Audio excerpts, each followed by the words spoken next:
Ever had a friend, partner, or coworker who never technically did anything wrong, but something about them drained you?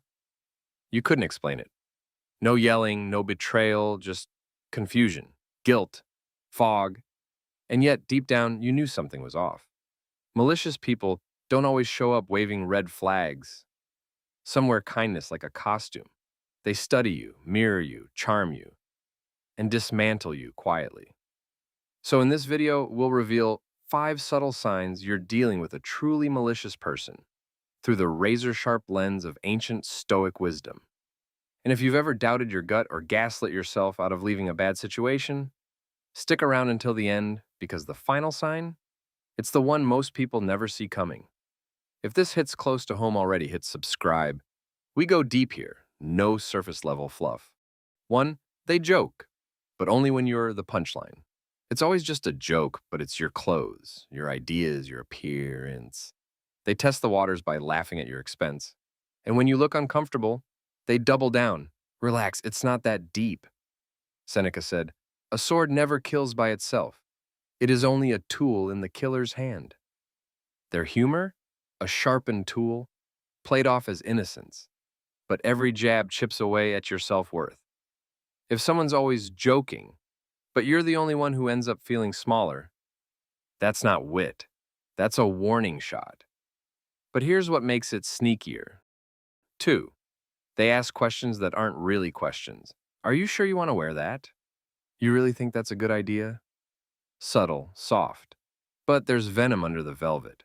It sounds like curiosity, but it feels like judgment. A psychological setup wrapped in politeness. Epictetus said, "Know first who you are, then act accordingly." But how do you act with clarity when you're constantly made to second guess? Watch how they react when you confidently say no. The discomfort you feel isn't yours, it's theirs, trying to slip under your skin. 3. They disappear the moment you shine.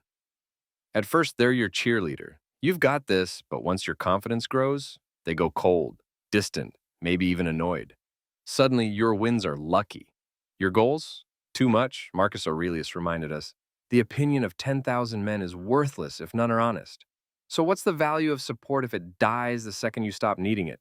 If someone only claps when you're failing, but vanishes when you rise, they weren't supporting you. They were feeding off your doubt. And it only gets trickier from here. 4. They forget your boundaries. On purpose, you said, "Don't bring this up." They laugh. "I was just kidding, lighten up." You said, "That was personal." They say, "Geez, I didn't think it was a big deal." One-time accidents? Sure, but repeated boundary breaking? That's not memory, that's a method. Stoics don't set boundaries for control, they do it for peace. If someone treats your limits as flexible, it's because they don't respect the container of your soul. And if you're constantly having to remind someone of your boundaries, ask yourself, why do they only forget the ones that protect you?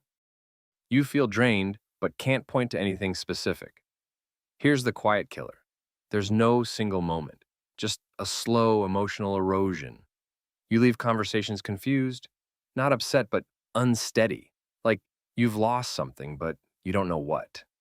That's not overthinking, that's covert manipulation.